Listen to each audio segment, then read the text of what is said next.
ساری تعریف اللہ کے لیے، درود اور سلام محمد اور آل محمد۔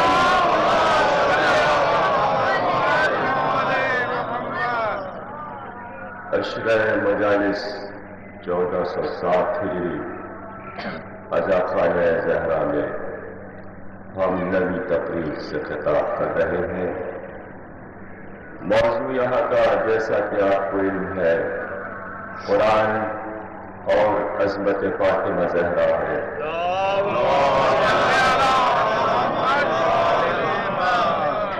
سرنامہ کلام میں ہم سورہ مدثر کی آیات 32 تا 37 پیش کر رہے ہیں۔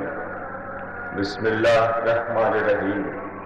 کلا والقمر واللیل اذ ادبر والصبح اذا اسفر انها لإحدى الكبر نذیرا للبشر لمن شاء منکم ان یتقدم اور یتأخر۔ نہیں ہرگز نہیں، ہم کو چاند کی قسم، ہم کو کامل چاند کی قسم، پورے چاند کی قسم، ہم کو جاتی ہوئی اندھیری رات کی قسم، ہم کو آتی ہوئی روشن اور چمکدار صبح کی قسم۔ وہ اللہ کی ایک عظیم نشانی ہے، وہ احد الکبر ہے، وہ انسانیت کو عذاب الہی سے ڈرانے والی نذیر للبشر ہے۔ جس نے اس کے ذکر کی جانب قدم بڑھائے، جس نے اس کے ذکر کو سنا، ہم نے جنت اس کے لیے بنائی، جو اس کے ذکر سے بھاگا، ہم نے دوزخ اس کے لیے بنائی۔ معبود کا یہ کہنا کہ نہیں ہرگز نہیں، ایسا لگتا ہے کہ کوئی اس کے دربار میں کچھ کہہ رہا تھا اور معبود اس کو جھڑک کر کہہ رہا تھا کہ نہیں، چاند کی قسم یعنی امامت کی قسم، اس کامل چاند کی قسم جو زہرا کی نسل سے آئے گا نقاب کو الٹ کر، وہ دن آنے والا ہے، ہم اس دن کی قسم کھا رہے ہیں۔ اور یہ لمحہ جو گزر رہا ہے یہ ایک اندھیری رات ہے جب غضب آل محمد کیا گیا ہے، جب حق زہرا کو چھینا جا چکا ہے۔ اس رات کی قسم جو صبح قیامت تک رات جائے گی، اور وہ صبح محشر کی قسم جو دن زہرا کا دن ہوگا، جو فاطمہ کا دن ہوگا۔ صلوات پڑھیے۔ صبح محشر کی قسم جب شافع محشر نبی کی بیٹی ہوگی، تب ہم دشمنوں سے پوچھیں گے، ان کا شجرہ پوچھیں گے، ان کا عقب پوچھیں گے، ان کا نسب پوچھیں گے، ان کا حسب پوچھیں گے، آج بتاؤ کس کا دن ہے؟ تم بھی آ گئے اس دربار میں، آج تم شان زہرا دیکھنا چاہتے ہو۔ لوگ دیکھو ہم نے اس کو کیا کیا بزرگی عطا کی ہے، لوگ دیکھو انسیہ ہورا آ رہی ہے، بطول وزرا آ رہی ہے، درۃ النورا آ رہی ہے، افتخار حوا آ رہی ہے، رشک آسیہ آ رہی ہے، رشک سارا آ رہی ہے، رشک ہاجرہ آ رہی ہے، رشک زلیخا آ رہی ہے، رشک مریم آ رہی ہے، عابدہ آ رہی ہے، زاہدہ آ رہی ہے، زہرا آ رہی ہے، صالحہ آ رہی ہے، راضیہ آ رہی ہے، مرضیہ آ رہی ہے، صادقہ آ رہی ہے، صدیقہ آ رہی ہے۔ صلوات پڑھیے۔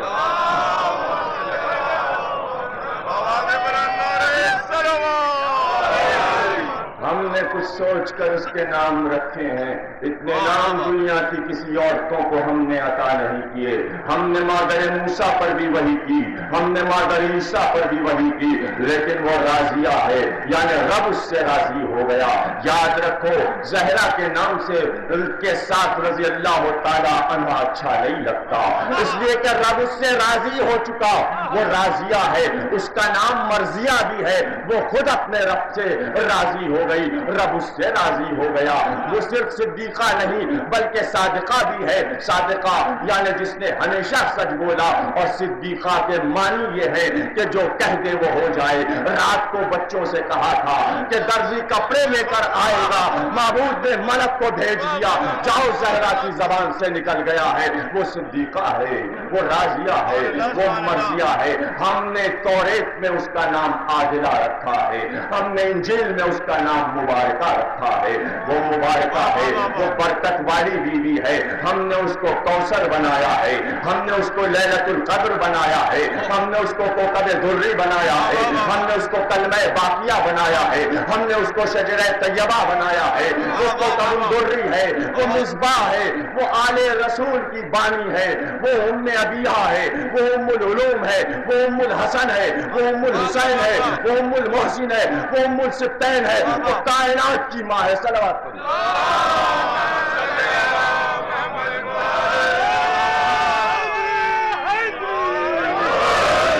عاشور کی رات اور زہرا کا ذکر، ابھی مجلس جب تمام ہوگی تو یہاں سے علم برآمد ہوگا۔ اس سے پہلے کہ میں اپنی منزل کی جانب بڑھوں، آپ کو یہ بتا دوں کہ اس علم کا نام ہے علم بی بی فاطمہ۔ یہ بی کا علم کہلاتا ہے۔ 500 سال پرانی تاریخ ہے اس علم کی۔ حیدرآباد دکن میں اس علم کی بنیاد عبداللہ قطب شاہ دکن گولکنڈہ کے بادشاہ کی ماں نے بنیاد رکھی تھی۔ اس علم کے لیے یہ مشہور ہے کہ مدینے میں جس تختے پر فاطمہ زہرا کو غسل دیا گیا تھا، اس تختے کے ٹکڑے سے اس علم کو بنایا گیا تھا۔ بادشاہ قطب شاہ مدینے سے اس ٹکڑے کو لایا تھا اور اس سے اس علم کو بنایا تھا۔ وہ علم دکن میں بادشاہ کی ماں نے نکلوایا، اس لیے کہ اس کا بیٹا شہزادہ ایک مست ہاتھی پر بیٹھا تھا۔ 1 مہینے تک شہزادہ بھٹکتا رہا جنگلوں میں۔ اس نے منت مانی کہ اگر میرا بیٹا سلامت رہے گا تو میں فاطمہ زہرا کا علم نکالوں گی۔ آج بھی وہ علم جو ہے وہ ہندو مسلم اتحاد کی بنیاد بنا ہوا ہے۔ 3 سال پہلے دکن میں فساد ہوا، ہندو مسلم اور کرفیو لگا ہوا تھا، لیکن اس علم کی تاریخ آ گئی تو مسلمان نہیں بلکہ ہندو پریشان تھے کہ بی کا علم کیسے اٹھے گا۔ حکومت سے ہندوؤں نے جا کر کہا کہ اس علم کی اجازت دیجیے۔ حکومت نے کہا کرفیو میں ہم آرڈر نہیں دے سکتے، ہاں اگر آپ کہہ رہے ہیں تو صرف ان کو اجازت ملے گی جو کالے کپڑے پہن کر شاہراہ پر نکلیں گے۔ تو ہندوؤں نے بھی یہ کہا ہم کالے کپڑے پہن کر علم لے آئیں گے۔ یہ ہندو اور مسلمان مل کر اس طرح عزاداری منائیں، یہاں مسلمان کا دشمن ہو جائے، نہ زہرا کو پہچانے، نہ نبی کو پہچانے، نہ حسین کو پہچانے۔ سبق لو کہ کس طرح حسین کی عزاداری نے اتحاد کا سبق دیا ہے۔ یہ علم فاطمہ زہرا کی یادگار ہے۔ شاید آپ حیران ہو کہ علم تو علی کا ہے، علم تو عباس کا ہے، یہ زہرا کا علم کیسا؟ یہ زہرا کا علم کیوں ہے؟ تو بھائی یہ علم اس لیے اٹھایا گیا تھا کہ حیدرآباد دکن میں عزاخانہ زہرا بھی ہے اور قدم رسول بھی ہے۔ علم عزاخانہ زہرا سے چل کر قدم رسول پر جاتا اور علم کو بار بار گردش دی جاتی تو اس جلوس کی یادگار ہے کہ محشر میں جب زہرا آ کر رسول کے سامنے تعزیت ادا کریں گی تو یہ اس علم کی یادگار ہے کہ زہرا آتی ہیں رسول کے پار کہ تعزیت قبول کیجئے، میں داستان کربلا سنانے آئی ہوں۔ تقریر کا آغاز یہیں سے ہوا تھا۔ اللہ اکبر، زہرا کا کیا کہنا، نبی دنیا سے جائے تو بے اختیار کہے کہ زہرا تم کو یہ بزرگی قدرت نے عطا کی ہے کہ 4 عورتیں کائنات میں افضل ہیں، ایک آسیہ، ایک مریم، ایک خدیجہ، ایک زہرا۔ تو بے اختیار چپ ہو گئی زہرا اور کہا بابا مریم بھی تو سردار تھی عورتوں کی، کا زہرا وہ اپنے عہد کی عورتوں کی سردار تھی، تم اولیوں آخرین کی قیامت تک آنے والی ہر عورت کی سردار ہو اور آسیہ اور مریم اور خدیجہ سے افضل ہو۔ بی بی پھر چپ ہو گئی۔ ایک بار رسول نے دیکھا کہ بی بی خاموش ہے اور ایک بار نظریں اٹھا کر کہا زہرا کیا تم اس پر خوش نہیں کہ مہدی تمہاری نسل سے آئے گا؟ یہ سنتے ہی زہرا مسکرا دی۔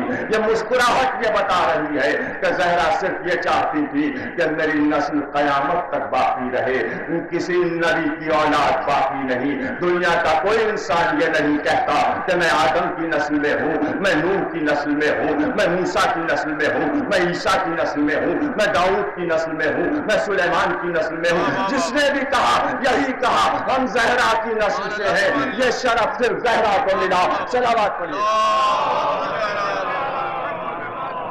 کیا کیا شرف پائے حبیبی نے، کیا کیا شرف پائے حبیبی نے۔ ایک دن خطبے میں رسول نے کہا کہ محشر میں سب آئیں گے، جب محشور ہوں گے تو جسم پر لباس نہیں ہوں گے، گھر میں آئے تو بی بی رنجیدہ تھی، کہ اداس کیوں ہو، کہ آج آپ کا خطبہ سنا میں تو لرز کر رہ گئی، تو بے اختیار کہا بیٹی یہ امت کے لیے تھا خطبہ، تو اپنا حال سننا چاہتی ہے؟ جب محشر میں سور پھٹے گا، کائنات پناہ ہونے لگے گی اور محشر کا میدان قائم ہو جائے گا، تو سب سے پہلے جبریل امین تیری قبر پر جنت البقیع میں پہنچیں گے۔ لوگ دیکھو قبر مٹانے والوں، نشان قبر کو مٹانے والوں، رسول کی زبان سے سنو اس قبر کا مرتبہ کیا ہے۔ جبریل امین آ کر آواز دیں گے اے کنیز خاک، یہ ناقہ نور آیا ہے، یہ ناقہ نور آیا ہے، یہ نور کی امائی آئی ہے اور خدا بند نے آپ کے لیے خلق فاخرہ بھیجا ہے، اس کو ذیل جسم کیجئے اور اس ناقہ نور پر بیٹھ جائیے۔ اور زہرا تم اس ناقہ نور پر بیٹھو گی، اس ناقے کی مہار زبرجد کی ہوگی، چاروں طرف نور کا حلقہ ہوگا، کچھ دور بڑھو گی تو منادی ندا دے گا کہ تمہارے استقبال کو ہوا 70,000 حوروں کے ساتھ آ رہی ہے، تمہارے دلوں میں 70,000 حوریں لیے ہوئے ہوا آگے بڑھیں گی، کچھ دور بڑھو گی تو ایک بار منادی ندا دے گا کہ 70,000 حوریں لے کر آسیہ آ رہی ہے، 70,000 حوریں لے کر سارا آ رہی ہے، مریم آ رہی ہے، ہاجرہ آ رہی ہے، یہ بیویاں تمہارے دلوں میں حلقہ کیے ہوئے چلیں گی۔ ایسے میں تم لوائے ہم کے نیچے پہنچو گی اور سامنے ایک منبر رکھا جائے گا جس کے ساتھ نور کے زینے ہوں گے، تمہیں حکم ملے گا کہ اس منبر پر جاؤ، تم پہلے زینے پر قدم رکھو گی، یہاں تک کہ جب 7ویں زینے پر پہنچو گی تو کائنات کا ہر انسان تم کو دیکھ رہا ہوگا، اس وقت معبود خدا آواز دے گا زہرا مانگو کیا چاہتی ہو، یہ ہے مرتبہ زہرا تمہارا۔ صلوات پڑھیے۔ بیٹی تم آؤ گی اور جب معبود یہ آواز دے گا کہ زہرا مانگ لو کیا مانگنا چاہتی ہو، تو تم اس وقت وہ مانگو گی جو تم چاہو گی، تمہاری مرضی کے آگے سب خاموش ہو جائیں گے اور رب وہی چاہے گا جو تم چاہو گی۔ اللہ اکبر۔ زہرا کا یہ مرتبہ نبی کی زبان سے، اور ابھی آنکھ بند ہوئی ہے، 10 روز گزرے ہیں نبی کی وفات کو، ان کے فدق کے لیے زہرا کھڑی ہوئی ہے دربار میں اور پکار کر کہتی ہے سبت علیہ مصائب لو انہا سبت علیہ میں سرنا لیالیا، بابا آپ کے بعد مجھ پر کیا مصیبتیں پڑی کہ اگر دنوں پر پڑتی تو تاریخ رات بن جاتے یہ دن۔ اے بابا دیکھیے زہاقہ کے بیٹے نے اور ابو قحافہ کے بیٹے نے مجھ کو کتنی تکلیفیں پہنچائی ہیں۔ بی بی امت سے ناراض تھی، بی بی امت سے ناراض تھی۔ 13واں روز تھا کہ گھر کے دروازے پر مجمع تھا، آواز دی جا رہی تھی زہرا علی کو باہر نکالو ورنہ ہم اس گھر کو جلا دیں گے، اور بی بی پسے در کھڑی ہوئی، ابھی آپ روئیں گے اور بڑا ماتم کریں گے۔ دیکھیے زہرا کی شہادت کے واسطے سے آپ کو میدان کربلا میں لے کر چل رہا ہوں۔ عجیب رات ہے، عاشور کی رات، قیامت کی رات، زہرا آپ کے ساتھ ہیں، بالوں کو کھولے ہوئے فریاد کرتی ہوئی ایک بار بی بی نے پکار کر پسے در سے کہا اے خطاب کے بیٹے اس گھر کو جلا دے گا، اس گھر میں میرے بچے ہیں، اس گھر میں حسن اور حسین ہیں، زینب و ام کلثوم ہیں۔ جواب ملا ہاں ہاں ہم اس گھر کو جلا دیں گے ورنہ علی کو نکالو۔ ایک بار زہرا نے آواز دی خبردار کوئی علی کو ہاتھ نہیں لگا سکتا۔ زہرا نے جواب دیا، شعلے اٹھنے لگے، دروازہ چلنے لگا، جلتے ہوئے دروازے کو کسی نے لات ماری اور لات مارنے کے بعد اب مقتل یہ کہتا ہے کہ زہرا کے گھر میں جہاں ملک اجازت لے کر آتا تھا، جہاں رسول سلام کرتا تھا، اس گھر کے دروازے سے 4 آدمی اندر داخل ہوئے۔ عبد الرحمن بن عوف آیا، خالد بن ولید آیا اور کنفذ آیا جو خطاب کے بیٹے کا غلام تھا، اور خطاب کا بیٹا بھی اندر داخل ہوا۔ 4 افراد گھر میں داخل ہوئے، علی کو کھینچتے ہوئے حجرے سے لائے، گلے میں چادر کا پھندا ڈالا۔ زہرا نے دیکھا، دوڑ کر اپنے وارث سے لپٹ گئی، کمر سے لپٹ گئی، چھوڑو ابو الحسن کو، علی کو چھوڑو، اللہ اور محبت، علی کو فوراً چھوڑو۔ سن نہیں سکوگے. جب زہرا نے علی سے لپٹ کر کہا کہ علی کو چھوڑو، 4 بار ایک ساتھ ہوئے. خالد کی تلوار اٹھی، قنفذ کا تازیانہ اٹھا، خطاب کے بیٹے کا تازیانہ اٹھا. 4 بار زہرا پر ہوئے. پشت پر بات سنو، یہ تمہاری شہزادی، یہ تمہاری شہزادی ہے. ارے اگر زہرا کی پشت پر تازیانہ نہ پڑتا تو کربلا میں زینب پر تازیانے نہ پڑتے. بنیاد مدینے میں رکھی گئی، بنیاد مدینے میں رکھی گئی. اگر زہرا کا گھر نہ جلتا تو زینب کا خیمہ کبھی نہ جلتا. کربلا کی بنیاد زہرا کے دروازے پر رکھی گئی. سقیفہ والوں نے بنیاد رکھ دی. گھر جل رہا تھا، شعلے اٹھ رہے تھے. خالد کی تلوار سے بی بی زخمی ہو گئی. 4 پسلیاں بی بی کی میرے پاس نہیں ہے، میرے پاس میں کچھ نہیں کہہ سکتا. بی بی تڑپ گئی، بی بی تڑپ گئی. تڑپ کر جب بی بی دوڑی تو تاپت کیا گیا. بی بی جلتے ہوئے دروازے کے پیچھے چھپی. دروازے کو لاش سے دبایا گیا. دروازے کا دبنا تھا کہ ایک بار دیوار کا سہارا لے کر آواز دی، فضہ جلدی آ، میرا بچہ محسن. فضہ، میرا بچہ مر گیا، محسن شہید ہو گیا. فضہ نے سہارا دیا. اللہ کیا عالم تھا، کوئی مددگار نہیں تھا. بی بی زخمی ہو گئی. علی کے گلے میں پھندا تھا. علی کو گھسیٹتے ہوئے شاہراہ پر لے گئے. ایک بار بالوں کو کھولا، آواز دی، اے مدینے والوں، حسن چھوڑو ابو الحسن کو ورنہ بد دعا کرے گی زہرا. زمین مدینہ کانپنے لگی. سلمان کہتے ہیں مسجد نبی کی دیواریں بلند ہونے لگی. علی نے اشارہ کیا، سلمان جلدی جاؤ، اگر زہرا نے بد دعا کر دی تو آج امت ختم ہو جائے گی، آج زمین تمام ہو جائے گی، آج زمین کا طبقہ الٹ جائے گا. سلمان گئے. علی نے حق کی قسم دی ہے، اللہ رے بی بی کا صبر، اللہ رے بی بی کا رحم، اللہ رے بی بی کا کرم. نانا کی امت پر اتنا کرم، اور اس احسان کو مانتے اور کربلا میں زہرا کی اولاد پر ظلم نہ کرتے. زہرا نے اپنے ہاتھوں کو بالوں سے ہٹا لیا. 75 روز بی بی زندہ رہی. تڑپ تڑپ کر، تڑپ تڑپ کر، فریاد کر کر کے مدینے میں زندہ رہی. اور اس پر یہ ظلم، زہرا سے کہو یا رات کو رویا کریں یا دن کو رویا کریں. علی آئے تو کہا، علی جاؤ ان سے کہہ دو چند دنوں کی مہمان ہوں، اب تم میں زیادہ دن زہرا نہیں رہے گی. اور ایک بار صبح ہوتی، سر پہ چادر ڈالتی، موزے پیروں میں پہنتی، بچوں کو گودیوں میں لیتی، بیت الحسن کا رخ کرتی، وہاں بیٹھ کر دن بھر روتی. شام ہوتی تو گھر واپس آ جاتی. وہ رات بھی آ گئی، وہ رات بھی آ گئی جس کی صبح کو اٹھ کر کہا، ابو الحسن رات بابا خواب میں آئے تھے اور کہتے تھے زہرا مصیبتوں کے دن ختم ہو گئے، آؤ میری بچی، آؤ میری بیٹی، بابا تیرا انتظار کر رہا ہے. اس گھر کا یہ دستور ہے، جب بی بی پر زیادہ ظلم ہوتے ہیں، جب بیٹی پر زیادہ ظلم ہوتے ہیں، باپ خواب میں آتا ہے، بیٹی کو ساتھ لے جاتا ہے. غیب خانہ شام میں حسین آئے تھے، سکینہ کو اپنے ساتھ لے گئے. یہاں رسول آئے اور بیٹی کو بلا کر لے گئے. شروع آئی، علی کو وصیتیں لکھوانا شروع کی. اے ابو الحسن میری وصیتیں یاد رکھیے گا، خیال رکھیے گا کہ بچوں کو کوئی تکلیف نہ ہو. اے ابو الحسن یہ خیال رکھیے گا. اور دیکھیے میری نسل میں آنے والے قیامت تک کے سادات کو میرا سلام کہیے گا. لو زہرا نے تمہیں سلام کہلوایا ہے، زہرا کا سلام سنو.